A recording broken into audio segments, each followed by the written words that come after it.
Good morning. जिल्हा परिषद अहिल्यानगर अंतर्गत इयत्ता 5वी शिष्यवृत्ती मार्गदर्शन नगर तालुक्यातील जिल्हा परिषद प्राथमिक शाळा पिंपळगाव कवडा शाळेचे अष्टपैलू व्यक्तिमत्व श्री प्रवीण शेरकर सर हे करणार आहेत. त्यांनी ते मार्गदर्शन सुरू करावे अशी मी त्यांना विनंती करतो.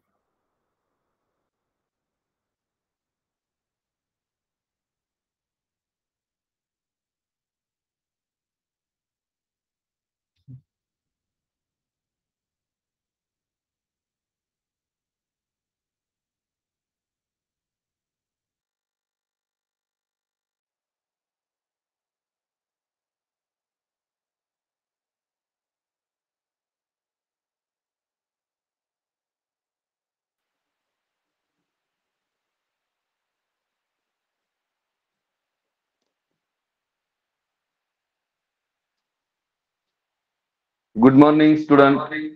All of you.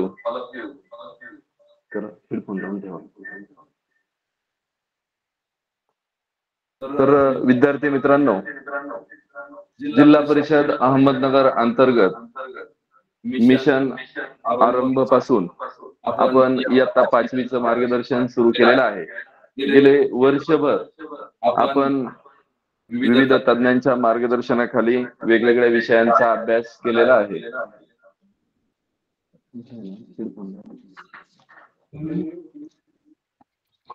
तर विद्यार्थी मित्रांनो, राज्याप्रमाणेच स्कॉलरशिपच्या माध्यमातून आपला जिल्हा देखील अव्वल राहावा, त्या दृष्टीने जिल्हा परिषदेने केलेला हा प्रयत्न आहे.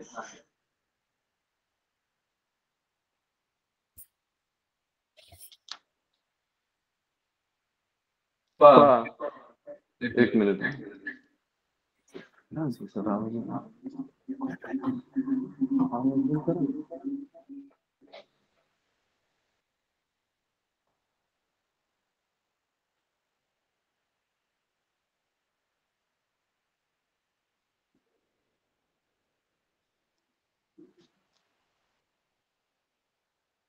आजपासून नगर तालुक्याचं मार्गदर्शन या ठिकाणी चालू आहे.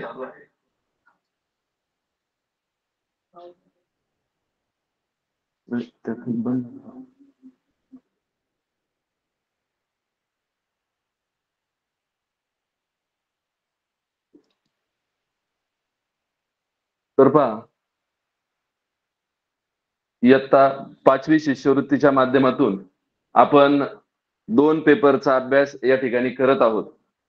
विद्यार्थी मित्रांनो, येत्या रविवारी 27 ऑक्टोबरला जिल्हा परिषदेच्या माध्यमातून केंद्र स्तरावरती परीक्षेचं आयोजन करण्यात आलेलं आहे आणि त्या माध्यमातूनच जवळपास आपला सगळ्या विषयांचा अभ्यास देखील पूर्ण झालेला आहे. तर आज अतिशय महत्वाचा विषय म्हणजे मराठी आहे. गणित, बुद्धिमत्ता हा विषय खरं तर सोपा आहे, स्कोरिंगचा आहे, परंतु आपल्याला आपला पेपर 1चा विचार करता मराठी आणि गणित हा विषय खूप महत्वाचा आहे. विद्यार्थी मित्रांनो, तुम्हाला माहिती आहे पेपर क्रमांक 1 साठी 1.5 तास आपल्याला या ठिकाणी दिलेला आहे आणि त्या 1.5 तासाचं नियोजन आपण गेले 5-6 महिन्यापासून केलेलं आहे. कारण तुम्ही दररोज अभ्यास करताना जर वेळेचं नियोजन व्यवस्थित केलं तर आपल्याला गुणदानाचं नियोजन देखील व्यवस्थित करता येईल. तर पेपर क्रमांक 1 बाबत आज आपण या ठिकाणी मराठी विषयाअंतर्गत मार्गदर्शन करणार आहोत. तर पहा, 1.5 तासाचा जो पेपर आहे आपला, त्या पेपरसाठी 1.5 तास म्हणजे 90 मिनिटे आपल्याकडे आहेत आणि त्या 90 मिनिटांमध्ये आपल्याला 75 प्रश्न सोडवायचे आहेत.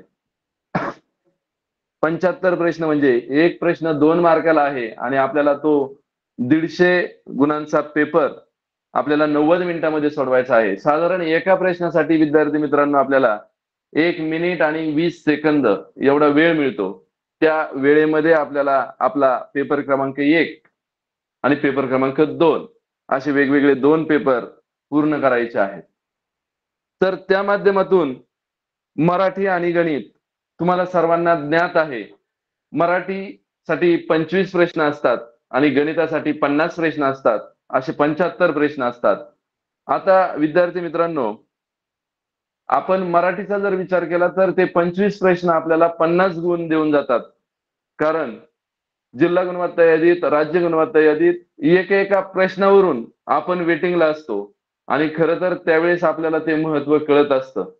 म्हणूनच जिल्हा परिषद आणि विविध तज्ञांनी आपल्या सर्वांसाठी केलेला हा एक छोटासा प्रयत्न आहे. तुम्हाला एक खेळ माहिती आहे लांब उडीचा? पहा, आपल्याला जर जास्त लांब उडी मारायची असेल ना विद्यार्थी मित्रांनो, तर आपल्याला लांबून पळत यावं लागतं. त्याचप्रमाणे आपल्या जिल्हा परिषदेने ते ओळखलं, आपल्या शिक्षकांनी ते ओळखलं, आपल्या पालकांनी ते ओळखलं.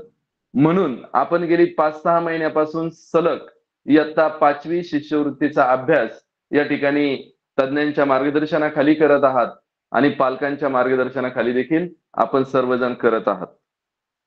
आता फक्त अभ्यास करणं नाही, तर समजून अभ्यास करणं याला शिष्यवृत्तीमध्ये खूप महत्व आहे. कारण नुसतं वाचन करून आपलं शिष्यवृत्तीमध्ये आपल्याला गुण मिळणार नाहीत, तर आपण समजून आकलन जर केलं, त्याचं समजून घेतलं, तर आपल्याला या ठिकाणी खऱ्या अर्थानं आपल्याला त्याचे गुण मिळतील आणि जास्तीत जास्त गुणवत्ता यादीत आपण सर्वजण येऊ. तर पहा, आज आपल्याकडे एक अतिशय महत्वाचा घटक आहे, पहिलाच घटक आहे मराठीचा आणि तो तुम्ही वर्षाच्या सुरुवातीलाच अभ्यासलेला आहे. तो म्हणजे वाचून कल्पना आणि संकल्पना स्पष्ट करणं. घटकाचं नावच तसं आहे. तर त्यामध्ये बघा 4 उपघटक येतात. एक उतार्यावरती आधारित प्रश्न असतात, कवितेवरती आधारित प्रश्न असतात, वृत्तपत्रातील जाहिरातीवर आधारित प्रश्न असतात आणि बातम्यांवर आधारित प्रश्न असतात. तर विद्यार्थी मित्रांनो, या 4 घटकांपैकी आपल्याला परीक्षेला 2 घटक येतातच. 4ही घटक एका परीक्षेला येत नाहीत. तर आपल्याला या ठिकाणी 2 घटक या पेपर क्रमांक 1 मध्ये मराठीच्या माध्यमातून येणार आहेत. आता एकतर कविता आणि उतारा हे 2 घटक येऊ शकतात किंवा जाहिरात आणि बातमी हे 2 घटक येऊ शकतात. जाहिरात, कविता हे 2 घटक येऊ शकतात. म्हणजे 4 उपघटकांपैकी वाचून कल्पना आणि संकल्पना स्पष्ट करणं या 4 घटकांपैकी 2 घटक आपल्याला या परीक्षेसाठी विचारले जातात. 2017 पासून इयत्ता 5वी स्कॉलरशिप परीक्षा चालू झालेली आहे आणि आपण 2017 पासून जर विचार केला तर बऱ्याच वेळा कविता हा घटक परीक्षेला आलेला आहे. आता मागच्या वर्षी 2023 ला 2024 ला कविता हा घटक आलेला नव्हता. तर पहा, आपल्याला जर याच घटकाचा विचार करायचा झाला तर कवितेवरती आधारित 24% भारांश आहे आपल्याला. 24% म्हणजे मराठी या विषयाच्या अंतर्गत आपल्याला 24% भारांशच्या माध्यमातून 6 प्रश्न येतात. मग हे 6 प्रश्न आपल्याला 12 गुण मिळवून देणारे आहेत. त्यातले 3 प्रश्न आपल्याला कवितेवरती आधारित आहेत आणि 3 प्रश्न आपल्याला त्या कवितेला जोडून दुसरा काही या 3 घटकातला एक उतारा येऊ शकतो, जाहिरात येऊ शकते, बातम्या येऊ शकतात. तर ह्या तिन्ही पैकी एका घटकाला 3 प्रश्न येतात आणि कविता या उपघटकासाठी 3 प्रश्न येतात. आता आज ज्या घटकाचा आपण अभ्यास करणार आहे विद्यार्थी मित्रांनो, तो म्हणजे कविता व त्यावर आधारित प्रश्न. आता यावरती 3 प्रश्न 100% येतातच.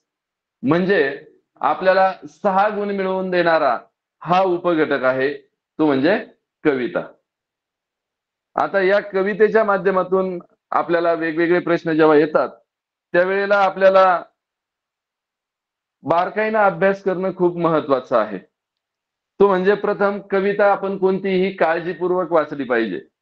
नुसतं वाचन नको. तर पहा, आता पायाभूत साक्षरतेच्या माध्यमातून, FLNच्या माध्यमातून, पॅटच्या माध्यमातून आपल्या वेगवेगळ्या परीक्षा झालेल्या आहेत. त्या परीक्षेमध्ये सुद्धा शासन स्तरावरती फक्त तुमच्या वाचनाला स्थान नाही, तर तुमच्या समजून वाचनाला स्थान आहे. आपण नुसतं वाचन केलं म्हणजे ते आपलं वाचन होत नाही. तर आपण बारकाईनं निरीक्षण करून समजून जर वाचन केलं तर आपण आपल्या उत्तराजवळ व्यवस्थित लवकर पोहोचतो आणि आपल्याला त्याचा अर्थ देखील कळतो. ज्याप्रमाणे इंग्रजीमध्ये एकाच शब्दाचा अनेक अर्थ होतात, त्याचप्रमाणे मराठीमध्ये देखील एका शब्दाचे भिन्न अर्थ सुद्धा होतात. हे सुद्धा आपण आपल्या वाचनात लक्षात घेतलं पाहिजे. तर पहा, प्रथम कविता आपण काळजीपूर्वक वाचली पाहिजे. जी आपल्या पेपरला आलेली आहे ती काळजीपूर्वक वाचली पाहिजे, तिचा अर्थ समजून घेतला पाहिजे आपण. त्यानंतर कवितेतील विशेष शब्दांकडे बारकाईने लक्ष दिलं पाहिजे. आता आपल्या ओळखीचे जे शब्द आहेत, आणि, परंतु या प्रकारचे किंवा असे शब्द आपल्या नेहमीच परिचित आहेत, परंतु शिष्यवृत्ती परीक्षा म्हणली की आपल्याला गोंधळून टाकणारे शब्द जास्तीत जास्त त्याच्यामध्ये असतात.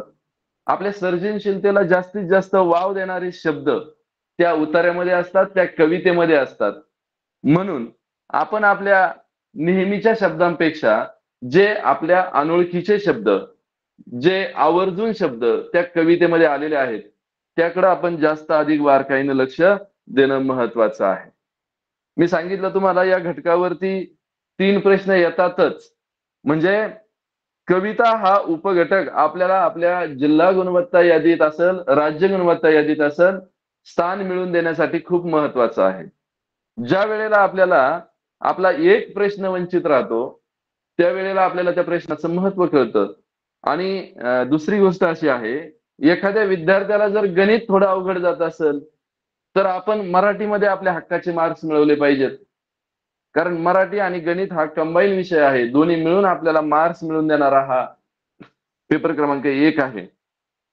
तर पहा, दुसरा महत्वाचा विषय हा उपघटक अभ्यासताना, आणि आपण एक घाई करतो विद्यार्थी मित्रांनो, कारण आपल्याला कॉन्फिडन्स भरपूर असतो. कॉन्फिडन्स म्हणजे माझा पूर्ण अभ्यास झालाय, मला सगळं येतंय, हा आपला कॉन्फिडन्स आहे.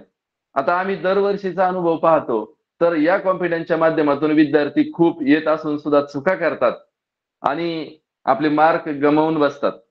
तर विद्यार्थी मित्रांनो पहा, प्रत्येक प्रश्नाच्या शेवटपर्यंत आपण गेलो पाहिजे. कारण खरं तर प्रश्नाच्या क्रियापदावरती त्या प्रश्नाचा सगळा अर्थ अवलंबून असतो. तर पहा, कविता एक दिलेली आहे तुम्हाला समजा, आणि त्या कवितेवरती खाली 3 प्रश्न आहेत. पहिला प्रश्न असा असतो तो का प्रश्न क्रमांक 4 ते 6 खालील सोडवा. म्हणजे 4 ते 6 हे 3 प्रश्न त्याच कवितेवरती आधारित असतात. ही पहिली गोष्ट. आपल्याला जो प्रश्न दिलेला आहे तो प्रश्न शेवटपर्यंत आपण वाचला पाहिजे.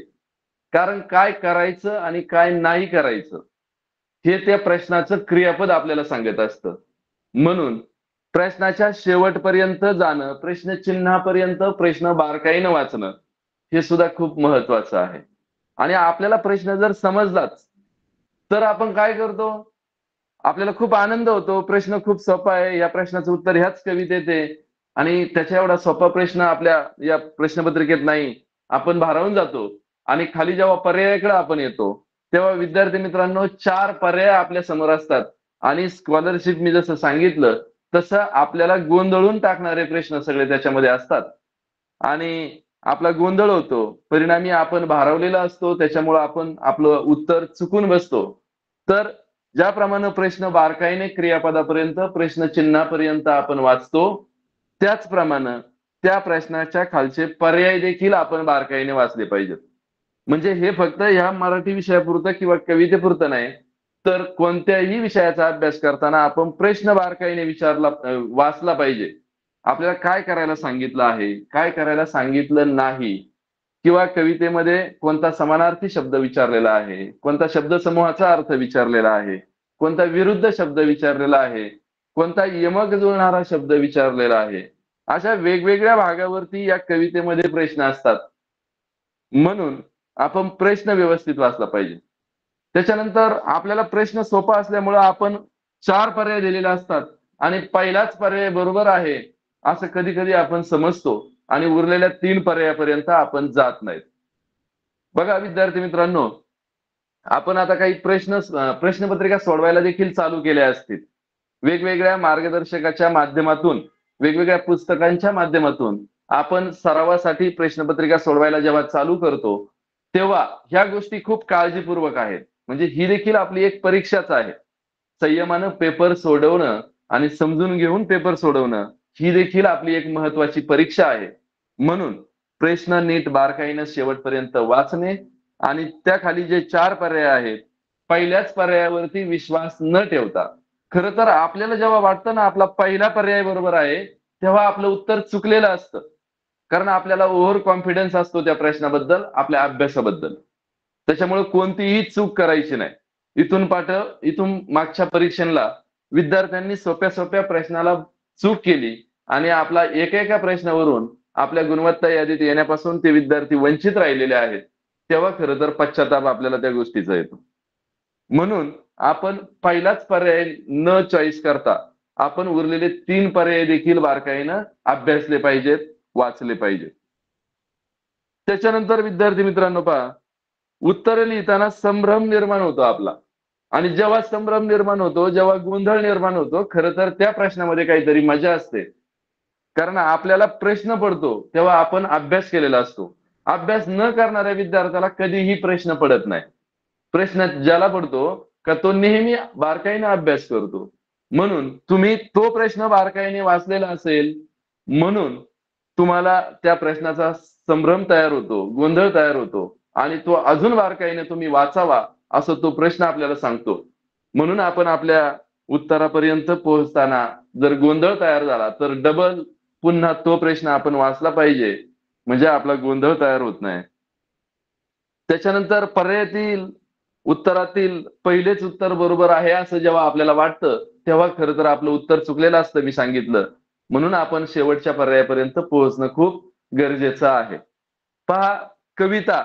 आता वेगवेगळ्या माध्यमातून आपल्याला आपल्या शालेय जीवनाशी असेल, दैनंदिन जीवनाशी असेल, व्यावहारिक जीवनाशी असेल, पाठ्यपुस्तकातील असेल, अशा वेगवेगळ्या माध्यमातून आपल्याला कविता पेपरमध्ये येतात आणि त्या पेपरचे बारकाईनं अर्थ आपण समजावून घेतले पाहिजेत. जेव्हा आपल्याला त्या कवितेचा अर्थ कळेल, कवितेचा भावार्थ कळेल, तेव्हाच त्यावरती प्रश्न आपण अतिशय बारकाईनं सोडवू शकतो. तर पहा, आपल्याला आता 2017 पासून तुम्ही वेगवेगळ्या प्रश्नपत्रिकांचा अभ्यास केलाच असेल. परंतु इथून पाठीमागं बोर्डाला आलेल्या 2017 पासून काही कविता आहेत. दरवर्षीच कविता बोर्डाच्या प्रश्नपत्रिकेमध्ये येतात असं नाही. तर आपल्याला जेव्हा ह्या कवितेवरती आधारित प्रश्न या ठिकाणी आलेले आहेत, त्या कवितावरती मार्गदर्शन आपल्याला या ठिकाणी करायचं आहे आणि कोणत्या प्रकारच्या कविता आणि कोणत्या प्रकारचे प्रश्न मी जसं सांगितलं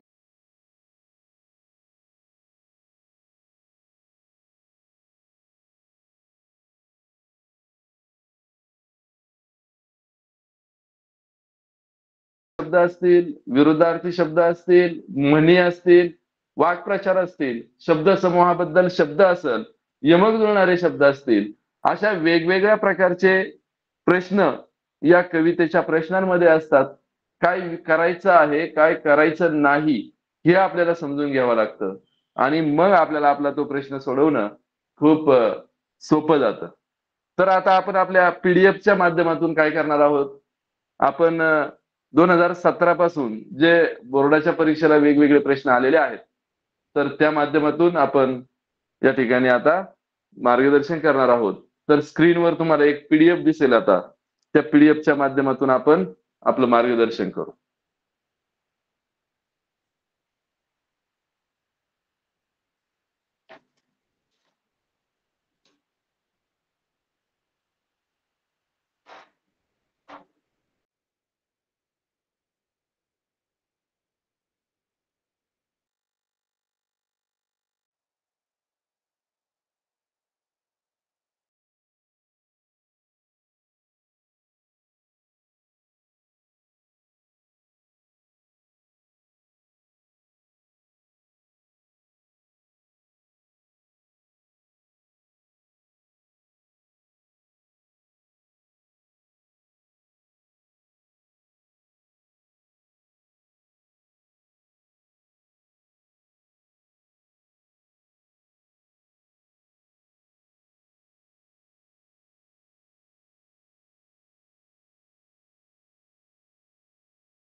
तर पहा,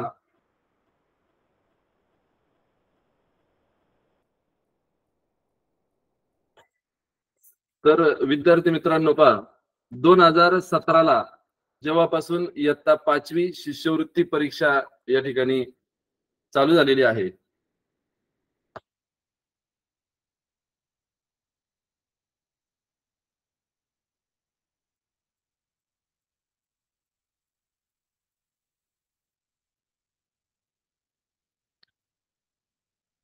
शेअर झाली का? तर पहा, तुमच्या समोर आता महाराष्ट्र राज्य परीक्षा परिषद पुणे यांच्या माध्यमातून जो पेपर घेतलेला आहे, तो पेपर म्हणजे फेब्रुवारी 2017. या पाठीमागे विद्यार्थी मित्रांनो, इयत्ता 4थी आणि 7वी या वर्गांसाठी ही परीक्षा आयोजित करण्यात आलेली होती, परंतु बदल होऊन 2017 पासून इयत्ता 5वी पासून आणि 8वी पासून ही परीक्षा चालू आहे. तर आता आपण पाहणार आहोत फेब्रुवारी 2017चा पेपर आपल्या समोर आहे आणि त्यामध्ये कवितेवरती आधारित म्हणजे पहा, उतारा पण त्या वर्षी आपल्याला आलेला आहे आणि कविता पण आलेली आहे. तुमच्या समोर दिसतंय स्क्रीनवरती. जेव्हा कवितेवरती आधारित प्रश्न विचारले जातात तेव्हा पहिली सूचना महत्वाची आपण वाचायची असते, ती म्हणजे प्रश्न क्रमांक. कारण या ठिकाणी एक जरी प्रश्न आपला खालीवर झाला तरी आपले येत असून बरेचसे उत्तर त्या ठिकाणी चुकतात. म्हणून खरं तर आपण ती बारीक बारीक सूचना वाचणं देखील खूप महत्वाचं आहे. प्रश्न 4 ते 6 साठी सूचना आहे, म्हणजे प्रश्न 4, 5, 6 हा कवितेवरती आधारित आहे. तर पहा, खालील कविता वाचून त्यावर आधारित विचारलेल्या प्रश्नांची उत्तरे पर्यायातून निवडा. आता कविता या ठिकाणी दिलेली आहे आपल्याला. पहा, हा डायरेक्ट ओरिजिनल बोर्डाचा पेपर आहे विद्यार्थी मित्रांनो 2017चा. आणि तुम्हाला अजून एक माहिती सांगतो मी, का ABCD अशा 4 पर्यायामध्ये 4 कोड मध्ये आपल्याला पेपर द्यावा लागतो. आपल्या समोर पेपर असतो आणि त्यापैकी एका कोडचा म्हणजे ए सेट असेल, बी सेट असेल, सी आणि डी असे 4 सेट असतात. प्रत्येकाला वेगवेगळे सेट असतात आणि ते पेपर आपल्या समोर येतात. तर पहा, त्यामध्ये कविता आली होती 2017ला. लहान सुंदर गोजीरवाणी दिसे कशी ही खार, गुलगुलीत हे अंग मजेचे शेपूट गोंडेदार. लहान डोळे लुकलुक बघती, दृष्टी कितीतरी छान, फुटकन कोठे सहज वाजले तरीही ऐकती कान. उभे करूनी शेपूट बैसे ऐटी मध्ये फार, मालकीन की जणू रानाची दिसे अशी ही खार. काम करी ही आनंदाने मध्येच खेळे खेळ, दवडी नचही मुळी कधीही फुकट आपुला वेळ. भारी अचपळ जरी असशी गरीब तरी तू फार, येईन भेटायास वनी तुझला वारंवार. पहा, आता ही जी कविता आपल्याला या ठिकाणी दिलेली आहे ही खारुताईशी संबंधित आहे. ही वनी म्हटलं इथं, वन म्हणजे जंगल, फॉरेस्ट. तर पहा, वन, रान म्हणजे आपल्याला जेव्हा कवितेवरती आधारित प्रश्न या ठिकाणी सोडवायचे असतात तेव्हा त्या कवितेचा अर्थ आपण समजून घेतला पाहिजे. ही कविता कशाशी संदर्भात आहे.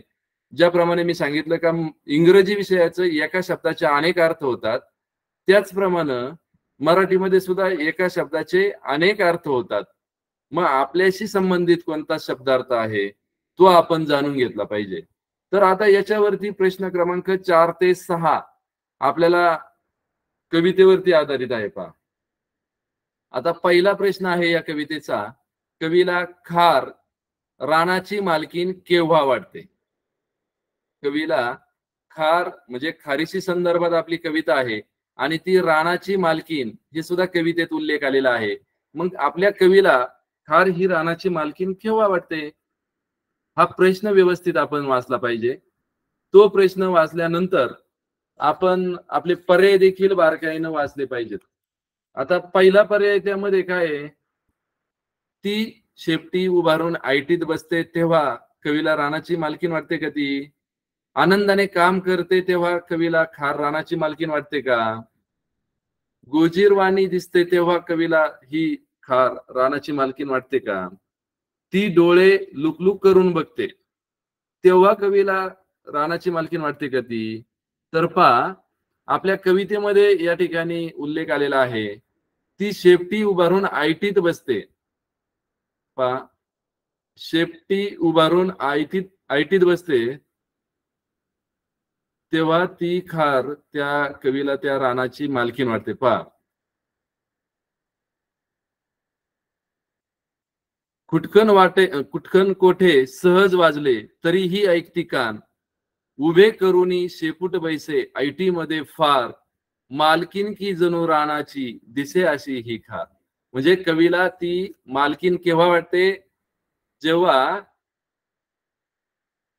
ती शेपटी उभारून आयटीत बसते तेव्हा ती खार खरी मालकीन वाटते त्या रानाची, असं कवीला वाटतं. म्हणून या प्रश्नाचा पर्याय क्रमांक 1 हा आपला बरोबर आहे. त्याच्यानंतर दुसरा प्रश्न त्यावरती दिलेला आहे. पहा, वरील कवितेनुसार विशेषण व नाम यांची चुकीची जोडी कोणती? पहा, व्याकरणाच्या माध्यमातून आपण विशेषण, नाम, क्रियापद, सर्वनाम हे घटक अभ्यासलेले आहेत आणि त्या घटकांचा याच्याशी संबंध आहे. म्हणजे मी जसं सांगितलं तुम्हाला का समानार्थी असेल, विरुद्धार्थी असेल, नाम, विशेषण, सर्वपद, क्रियापद, तर अशा प्रकारचे प्रश्न या कवितेशी संदर्भात असतात. तर वरील कवितेनुसार विशेषण व नाम यांची चुकीची जोडी कोणती? आता पहा, चुकीची की बरोबर हा शब्द खूप महत्वाचा आहे. आणि विद्यार्थी मित्रांनो, मी अजून एक सांगेल तुम्हाला का प्रश्नाच्या शेवटी काय करायला सांगितलं आहे त्या शब्दाखाली आपण अंडरलाईन करायची, म्हणजे त्या शब्दावरती आपण जास्त फोकस करायचं. त्याचं कारण असं आहे का तोच शब्द आपल्याला आपलं उत्तर चुकवित असतो. कारण प्रश्न बारकाईनं वाचताना आपल्याला काय करायला सांगितलंय आणि काय करायला सांगितलं नाही हे जर समजलं तर त्या प्रश्नाचं उत्तर शोधणं आपल्याला खूप सोपं जातं. तर वरील कवितेनुसार विशेषण व नाम यांची चुकीची जोडी कोणती? कारण आता या ठिकाणी पहा, 2017ला चुकीची हे थोडं बोल्ड मध्ये आले, परंतु असं होत नाही. कारण तुम्हाला फसवण्यासाठीच हा पेपर असतो आणि प्रश्न असतो, म्हणून तुम्हाला तो एकाच फॉन्ट मध्ये दिलेला असतो. म्हणून आपण प्रश्नाच्या शेवटी जे काही सांगितलं आहे करायला त्याच्या खाली अंडरलाईन केली तर आपलं विशेष लक्ष त्याच्यावरती जातं. मग या प्रश्नामध्ये काय आहे? विशेषण व नाम यांची चुकीची जोडी आहे. आता तर पहा, गुपगुपीत अंग, लहान खार, लुकलुक डोळे, गोंडेदार शेपूट. आता विशेषण आणि नाम यांची चुकीची जोडी कोणती आहे? तर पहा विद्यार्थी मित्रांनो, यामध्ये पर्याय क्रमांक 1 गुपगुपीत अंग हे विशेषण होऊ शकत नाही. तर गुपगुपीत अंग, त्याच्यानंतर लहान खार, खार कशी आहे? लहान आहे. खारीचे डोळे कसे आहेत? लुकलुक आहेत. तर पहा, चुकीची जोडी विशेषण आणि नाम यांची चुकीची जोडी या ठिकाणी आहे, ती म्हणजे गुपगुपीत अंग आणि गोंडेदार शेपूट. या ठिकाणी हे 2 पर्याय चुकीचे आहेत. म्हणून 2017ला या ठिकाणी दोन्ही पर्याय, पर्याय क्रमांक 1 आणि पर्याय क्रमांक 3 लुकलुक डोळे, हे दोन्ही पर्याय जर बरोबर असतील किंवा दोन्हीपैकी एक पर्याय जर बरोबर असेल तर तो प्रश्न बोर्डाने बरोबर दिलेला आहे. म्हणजे या ठिकाणी देखील आपल्याला 2 पर्याय चुकीचे आहेत. खरं तर असं होत नाही कधी, कारण कोणत्याही प्रश्नाचा एकच पर्याय हे उत्तर असतं 4 पर्यायांपैकी. परंतु प्रिंट मिस्टेक जर कधी झाली असेल तर त्याच्यामध्ये 2 पर्याय देखील आपले चुकीचे किंवा बरोबर असू शकतात.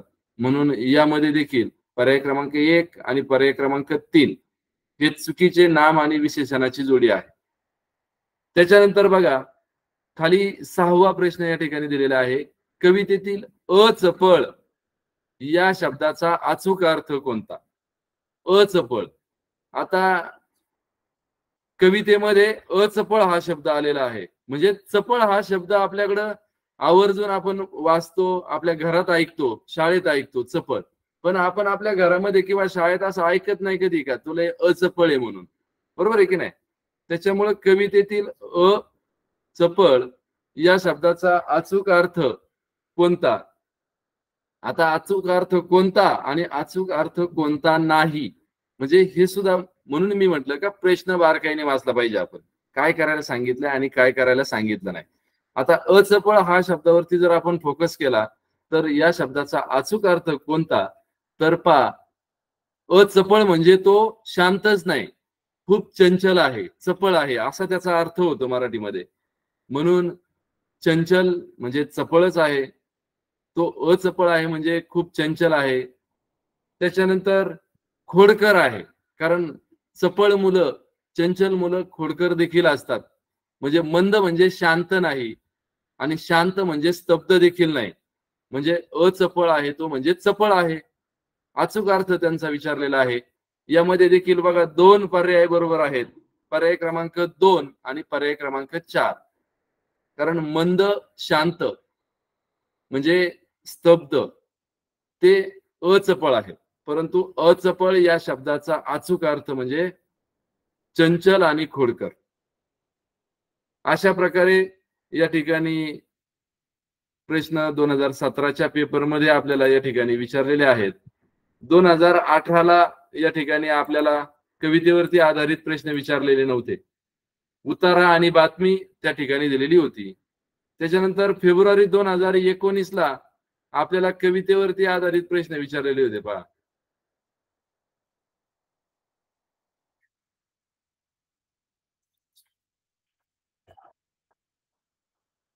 2019ला देखील माझ्याकडं बोर्डाचा ए सेट आहे फेब्रुवारी 2019ला. तर त्यावरती आधारित आपल्याला प्रश्न जेव्हा विचारले होते तेव्हा देखील प्रश्न क्रमांक 4 आणि 6, म्हणजे प्रत्येक वेळेस 4 आणि 6 येईलच असं नाही, परंतु काहींना 4 आणि 6 असेल, बी सेट मध्ये 11 ते 15 असेल, म्हणजे असे वेगवेगळ्या क्रमांकाचे प्रश्न. सर्व प्रश्न सारखेच असतात परंतु प्रश्नांचे क्रमांक वेगळे असतात, प्रश्नांची मांडणी वेगवेगळ्या क्रमांकावर केलेली असते. तर पहा फेब्रुवारी 2019ला उतारा आणि कविता विचारलं होतं. मी जसं सांगितलं का वाचून कल्पना आणि संकल्पना स्पष्ट करणं या 4 उपघटकांपैकी कोणतेही 2 उपघटक दरवर्षी परीक्षेला विचारले जातात. म्हणून फेब्रुवारी 2019ला उतारा आणि कविता हे 2 उपघटक विचारलेले होते. आता त्यामध्ये प्रश्न क्रमांक 4 आणि 6 साठी सूचना आहे. काय? पुढील कविता काळजीपूर्वक वाचून त्यावर आधारित विचारलेल्या प्रश्नांच्या उत्तरांचा योग्य पर्याय निवडा. आता आपण कविता व्यवस्थित वाचली पाहिजे. जर समजली नाही तर 2 वेळा ती कविता वाचायची आपण, कारण त्यावरती आपल्याला 6 गुण मिळणार आहेत. तर पहा, उभारून कर उभे माड हे श्री विरामपरी झेलित वृष्टी, जरा पहावे क्षितिजावर तर बुडून जाते धुक्याची दृष्टी. हिरवी झाडे श्यामल डोंगर धुसर निळसर तलम हवाही, लाल गढूळ जलातून वाहे उसळत खिदळत चंचल काही. भिजून गेले पंख तरीही बसला तारांवरती पक्षी, मध्येच ठिपके थेंब कोवळा फुलवीत जळी वलयांची नक्षी. ध्वज मिरवीत काजळी घुराचा आगगाडी ये दुरून उत्सुक, खडखड धडधड आज तिची पण भिजून झाली हळवी नाजूक. पहा, आपल्याला कविता वाचल्यानंतरच कळती का या कवितेचं वर्णन कोकणातल्या कवितेचं वर्णन केलेलं आहे, कोकणातल्या भागातील कवितेचं वर्णन यामध्ये केलेलं आहे. आपल्याला माड या शब्दाचा अर्थ माहिती पाहिजे. जसं मी सांगितलं तुम्हाला का एका शब्दाचे वेगवेगळे अर्थ असतात, तसं माड म्हणजे कल्पवृक्ष, कल्पतरू, नारळाचे झाड, त्याला माड म्हणतात. त्याच्यानंतर लाल माती आहे, माड आहे, आगगाडी आहे, लाल गढूळ पाणी आहे. म्हणजे हे सगळं वर्णन कविता वाचल्यानंतर आपल्या लक्षात आलं पाहिजे का कोकणाच्या किनाऱ्याचं वर्णन या कवितेमध्ये केलेलं आहे. तर पहा, आपल्याला याच्यावरती वेगवेगळे प्रश्न दिलेले आहेत. काय? माडांना कोणती उपमा दिली आहे? आता माडांच्या झाडाला या ठिकाणी कोणती उपमा दिलेली आहे बा? थेट सीमेवर लढणाऱ्या सैनिकांची उपमा या ठिकाणी माडाच्या झाडांना दिलेली आहे. उभारून कर उभे माड हे, श्री वीरांपरी झेलित वृष्टी, जरा पहावे क्षितिजावर जर बुडून जाते धुक्याची वृष्टी. मग आपल्याला या कवितेमध्ये माडांना कोणती उपमा दिलेली आहे? तर माडांना सीमेवरती रक्षण करणाऱ्या सैनिकांची उपमा दिलेली आहे. मग आता यामध्ये काय आहे? पहिला पर्याय आहे क्षितिजाची, दुसरा आहे डोंगराची, तिसरा आहे वीरांची आणि चौथा आहे धुरांची. विद्यार्थी मित्रांनो, हे चारही पर्याय आपल्या कवितेमध्ये आलेले आहेत आणि खरं तर स्कॉलरशिपच्या प्रत्येक प्रश्नाचा पर्याय आपल्याला बरोबर आहे असं भासवून जातो, म्हणून आपल्या खऱ्या चुका होतात. आपण प्रश्न नीट समजून घेतला पाहिजे. आता माडांना कोणाची उपमा दिली? तर वीरांची उपमा दिलेली आहे, म्हणजे सैनिकांची उपमा दिलेली आहे. आपला माडांना कोणती उपमा दिली? तर पर्याय क्रमांक 3 आपला बरोबर आहे, म्हणजे वीरांची उपमा दिलेली आहे. त्या ठिकाणी बघा पुढचा प्रश्न आहे, पुढीलपैकी कोणत्या शब्दाचा समानार्थी शब्द कवितेत आला नाही? मी जे सांगत होतो ना तुम्हाला, तर ते खूप महत्वाचं आहे.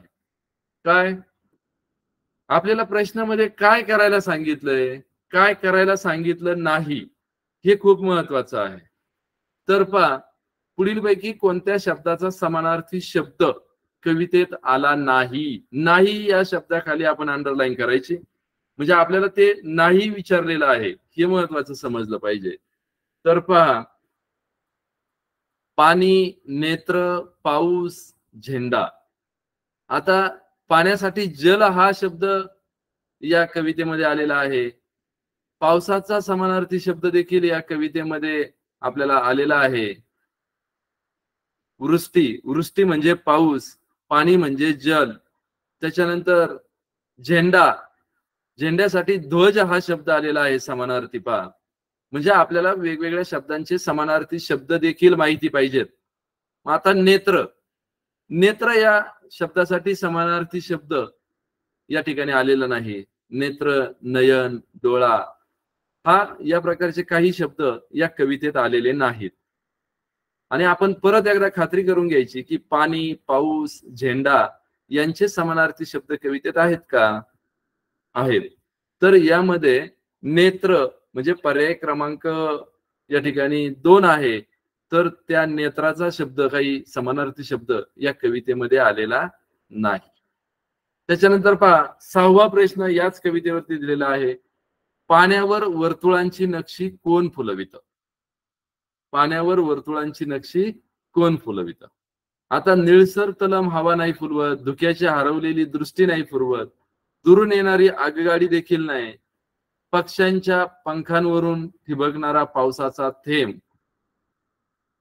या ठिकाणी पाण्यावर वर्तुळांची नक्षी फिरवत असतो. पहा, आपल्या कवितेमध्ये आहे. पहा, भिजून गेले पंख तरीही बसला तारांवरती पक्षी, मध्येच ठिपके थेंब कोवळा, फुलवित जळी वलयांची नक्षी. म्हणजे पाण्यावर वर्तुळांची नक्षी कोण फुलवितो? तर पक्षी फुलवतो. म्हणजे पर्याय क्रमांक 4 आहे आपला, पक्ष्यांच्या पंखांवरून ठिबकणारा पावसाचा थेंब आपल्याला या ठिकाणी काय करतो? या पाण्यावर वर्तुळांची नक्षी फुलवतो. पहा, त्याच्यानंतर विद्यार्थी मित्रांनो, 2017ला कविता आली होती आपल्याला, 2018ला कविता आली नव्हती. त्याचप्रमाणे 2019ला कविता आलेली होती आपल्याला. आता 2020चा जर विचार केला तर उतारा आणि जाहिरात या ठिकाणी 2020ला आली होती. आता 2021 जर पाहिलं आपण, तर 2021ला आपल्याला कविता या घटकावरती प्रश्न आलेले आहेत. 2021ला देखील पहा, मे 2021 मध्ये ही परीक्षा झाली होती. त्यामध्ये आपल्याला कवितेवरती आधारित प्रश्न आलेला होता. पहा, उतारा आणि कविता यावरती आधारित प्रश्न होता.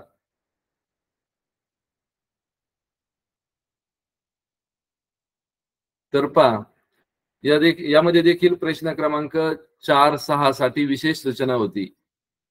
आणि सूचना आपण व्यवस्थित ऐकायची, प्रश्न क्रमांक नीट व्यवस्थित पाहायचा आहे. मी जसं सांगितलं तसं एक प्रश्न जरी आपला खालीवर झाला तरी आपल्याला आपले बरेचसे उत्तर येत असून चुकणार आहेत. मग 2021 ला या ठिकाणी एक कविता आली होती पहा, आपल्या देशावरती आधारित ही कविता होती. मी सांगितलं तसं आपल्या सामाजिक वातावरणावरती कविता असेल, देशावर असेल, आपल्या शालेय दैनंदिन जीवनाशी संबंधित कविता असेल, त्याचे अर्थ वेगवेगळे आपण समजून घेतले पाहिजेत. भारतवासी आम्ही सारे भारतीय भाई, जमीन पावन भारतातली ही आमची आई. अनेक भाषा अनेक भूषा, अनेक सीमा अनेक रेषा, वंद्य तरी हा एक नकाशा. भिन्न देवळे भिन्न देव पण भेदभाव नाही. विविध पाकळ्या एक फुलांच्या, विविध तारका एक नभाच्या. अनेक धारा एक नदीच्या, अनेकतेवर एक तिरंगा झळकत हा राही. अमंगलाचे तोडून बंधन, न्यायनीतीला करून वंदन.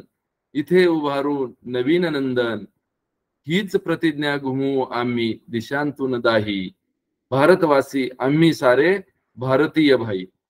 आपण कविता वाचताना अजिबात घाई करायची नाही, कारण आपल्याला कवितेतला एक एक शब्दार्थ समजून घ्यायचा आहे. एका एका शब्दाचा अर्थ आपल्याला समजला पाहिजे, म्हणून आपण कोणतीही घाई न करता या ठिकाणी वेगवेगळे शब्द समजून घ्यायचे. पहा, यावर पहिला प्रश्न आपल्या समोर दिसतोय, पुढील पैकी विशेषण नाम. पहा, विशेषण नामावरती 2017 ला देखील प्रश्न आला होता आणि आज 2021 ला देखील याच्यावरती पुढील पैकी विशेषण नाम यांची कोणती जोडी कवितेमध्ये नाही. कवितेमध्ये नाही नाही विचारलेला आहे, म्हणजे आपण प्रश्न समजून घेतला पाहिजे. पुढील पैकी विशेषण नाम यांची कोणती जोडी कवितेमध्ये नाही. आता भेदभाव, विविध तारका, आमची आई, अनेक भाषा, विशेषण आणि नाम यांची कोणती जोडी कवितेमध्ये नाही. तर पहा, भेदभाव ही जोडी या कवितेमध्ये नाहीये. आमची आई आहे, विविध तारका आहेत, अनेक भाषा आहेत, पण भेदभाव ही विशेषण आणि नाम यांची जोडी या कवितेमध्ये आलेली नाही. पुढचा प्रश्न यामध्ये आहे, कवितेतील वर्णनाशी न जुळणारा, कवितेतील वर्णनाशी न जुळणारा कोणता पर्याय आहे. तर पहा, भारतात अनेक भाषा बोलल्या जातात. अमंगलाचे बंधन न तोडण्याची प्रतिज्ञा सर्वत्र केली. आम्ही सारे भारतीय एकमेकांचे बांधव आहेत. भारत भूमी आपल्याला वंदनीय आहे. तर कवितेतील वर्णनाशी न जुळणारा कोणता पर्याय, कवितेत वर्णन जे केलेलं आहे त्याच्याशी कोणता पर्याय आपला जुळत नाही, तो आपल्याला विचारलेला आहे. तर पहा, भारतात अनेक भाषा बोलल्या जातात हे कवितेमध्ये वर्णन केलेलं आहे.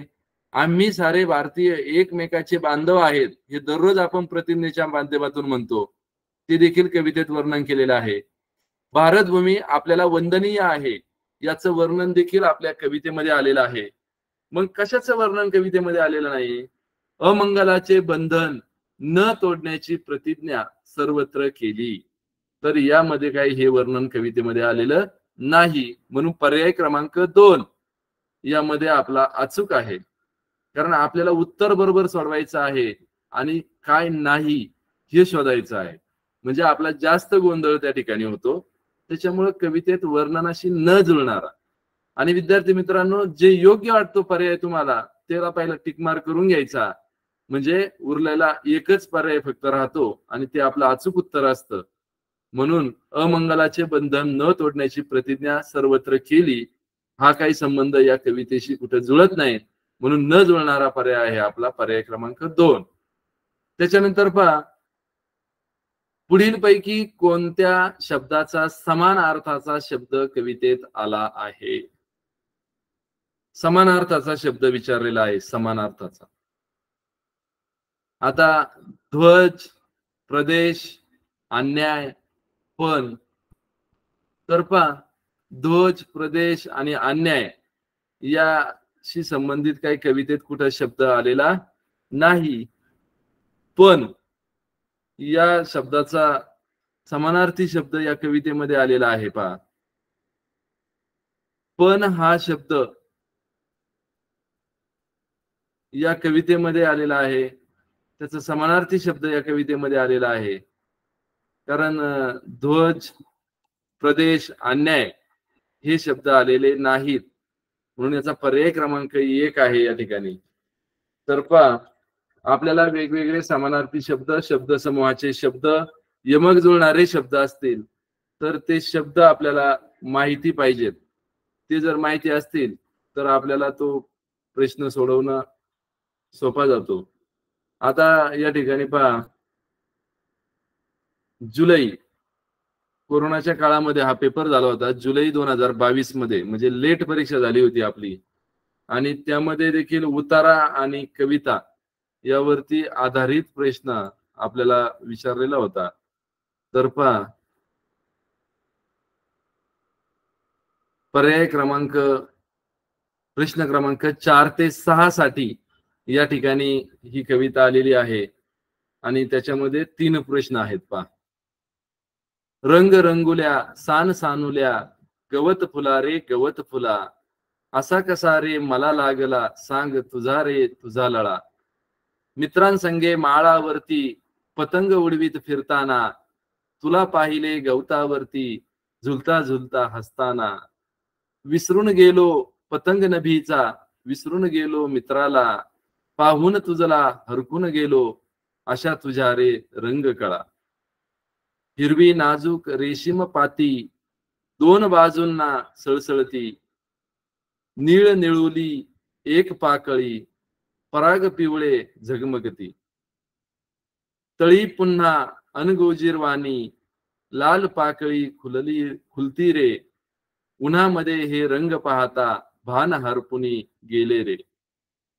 वारा घेऊन रूप सानुले, खेळ खेळतो झोपाळा, रात्र ही इवली होऊन म्हणते, अंगाईचे गीत तुला. मला ही वाटे लहान होऊन, तुझ्याहून ही लहान रे, तुझ्या संगती सदा राहावे, विसरूनी शाळा घर सारे. पहा लहान मुलांच्या खर तर आत्मीयतेची ही कविता आहे. आपल्या घरामध्ये लहान बाळ जेव्हा झोपी जातं तेव्हा आपली आजी, आपली आई आपल्या बाळाला झोपण्यासाठी अशी अंगाई गीतं गात असते. आणि खर तर आपल्याला शाळा घर हे नको असतं या विद्यार्थी जीवनामध्ये. शाळेमध्ये गेलं का आपल्याला अभ्यास करावा लागतो, काही शिक्षा होती, त्याच्यामुळे मुलांना नको वाटतं ते. परंतु ही कविता आपल्याशी संबंधित आहे, त्यामध्ये आपल्याला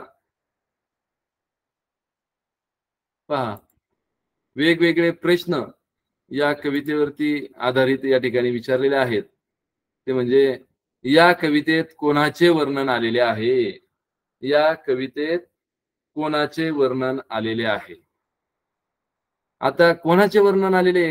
मित्रांसंगे खेळण्याचे, गवताचे, वारा आणि झोपाळा यांचे, गवत फुलांचे. म्हणजे ही पूर्ण कविता आपल्याला गवत फुला रे गवत फुला, रंग रंगुल्या सान सानुल्या, गवत फुला रे गवत फुला, असा कसा रे मला लागला, सांग तुझा रे तुझा लळा. म्हणजे गवत फुलावरती पूर्ण कविता ही आधारित आहे आणि गवत फुलाचे वर्णनच या कवितेमध्ये आलेले आहे. म्हणजे या कवितेमध्ये आपल्याला कशाचा लळा लागलेला आहे? गवत फुलांचा लळा लागलेला आहे. अशा रंगरंगुल्या सान सानुल्या खूप मजेच्या गवत फुलांचा लळा या कवितेमध्ये या ठिकाणी लागलेला आहे. म्हणजे पर्याय क्रमांक 2 आहे आपला. या कवितेमध्ये कोणाचे वर्णन आलेले आहे? तर गवत फुलांचे वर्णन या कवितेमध्ये आलेले आहे. कवितेत आलेल्या विशेषण आणि नाम पहा विद्यार्थी मित्रांनो, विशेषण आणि नाम या प्रत्येक कवितेमध्ये आलेला हा प्रश्न आहे. म्हणून आपलं विशेषण आणि नाम हा घटक खूप महत्वाचा आहे. शब्दांच्या जातीमधला विशेषण, नाम, क्रियापद आणि सर्वनाम हे चारही घटक खूप महत्वाचे आहेत. आणि आपण आजपर्यंत ज्या काही बोर्डाच्या प्रश्नपत्रिका पाहिल्या तर त्यामध्ये विशेषण आणि नाम यावर आधारित एक प्रश्न आलेलाच आहे.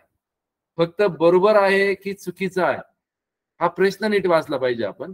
कवितेत आलेल्या विशेषण आणि नाम यांची बरोबर जोडी कोणती आणि बरोबर जोडी कोणती नाही, असा पण प्रश्न मागच्या परीक्षेला आपण पाहिलेला आहे.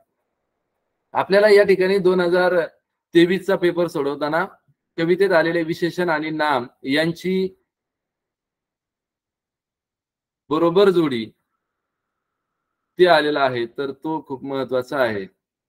तर बघा, यामध्ये आपल्याला आता कवितेमध्ये विशेषण आणि नाम यांची जी बरोबर जोडी आहे ती, गवत फुला तुला पाहून मी हरखून गेलो, तुझे रंग पाहताना भान हरकून गेले, शाळा घर विसरून तुझ्या बरोबर नेहमी राहावे, मी तुला अंगाई गीत गावे नाही. आपली कविता पहा, विशेषण आणि नाम यांची बरोबर जोडी कोणती, विशेषण आणि नाम यांची बरोबर जोडी कोणती, तर लाल पाकळी. लाल पाकळी हे लाल हे विशेषण आहे. पहा, लाल पाकळी, पाकळीचं विशेषण लाल आहे आणि नाम, तर लाल आणि पाकळी हे विशेषण आणि नाम यांची बरोबर जोडी या ठिकाणी आपल्याला कवितेमध्ये दिलेली आहे. इवली पाती नाही, निळे पराग नाही, काळी रात्र नाही. त्यानंतर यातला शेवटचा प्रश्न आहे या कवितेतला, पहा, खालीलपैकी चुकीचे विधान कोणते, म्हणजे चुकीचे विधान कोणते, बरोबर विधान नाही विचारलेलं आपल्याला, चुकीचे विधान कोणते आहे, खालीलपैकी चुकीचे विधान कोणते आहे. गवत फुला तुला पाहून मी हरकून गेलो, बरोबर आहे. तुझे रंग पाहताना भान हरपून गेले, हे पण बरोबर आहे. शाळा घर विसरून तुझ्या बरोबर नेहमी राहावे, हे पण बरोबर आहे. पहा, शेवटची वळ आहे आपली कवितेतली, तुझ्या संगती सदा राहावे. सदा म्हणजे नेहमी, नेहमीचा समानार्थी शब्द आहे सदा. तुझ्या संगती तुझ्या बरोबर नेहमी राहावे, विसरुनी शाळा घर सारे, म्हणजे हे पण बरोबर आहे. मी तुला अंगाईचे गीत गावे. आता हे विधान चुकीचं आहे, आपल्या कवितेमध्ये हे विधान आलेलं नाही. मी तुला अंगाईचे गीत गावे म्हणजे प्रश्न वाचताना आपण आपलं चुकीचं काय आहे, बरोबर काय आहे, हे व्यवस्थित अभ्यासलं पाहिजे. आपण प्रश्न नीट वाचला पाहिजे, शेवटच्या पर्यायापर्यंत आपण पोहोचलं पाहिजे. तर पहा विद्यार्थी मित्रांनो, अशा प्रमाणे आज आपण फक्त कविता या घटकाला 3 गुण असतात आणि ते 3 गुण आपल्याला 6 मार्क मिळवून देत असतात. आणि ते 6 मार्क मिळवण्यासाठी आपल्याला या ठिकाणी आपला अभ्यास करायचा आहे. तर पहा, वेगवेगळ्या घटकांवरती आपण आज या ठिकाणी अभ्यास केलेला आहे. कवितेवरती कोणत्या प्रकारचे प्रश्न येतात, त्यावरती आपण काय लक्ष दिलं पाहिजे, याच्यावरती आज आपण मार्गदर्शन केलेलं आहे. हे 3 गुण म्हणजे 3 प्रश्न नक्कीच आपल्याला जास्तीत जास्त मार्क्स मिळवून देतील आणि 6 मार्क्स म्हणजे आपल्यासाठी खूप महत्वाचे असतील. त्या दृष्टीने हा प्रयत्न आज तुमच्यासाठी केलेला होता. या ठिकाणी आज आपण कवितेवरती आधारित मार्गदर्शन केलं. तुम्ही सर्वांनी ते शेवटपर्यंत व्यवस्थित मन लावून ऐकलं. तुमच्या पालकांनी देखील सहकार्य केलं आणि जिल्हा परिषदेने देखील मला जी संधी दिली यावरती मार्गदर्शन करण्याची, त्याबद्दल मी जिल्हा परिषदेचे मनापासून आभार मानतो.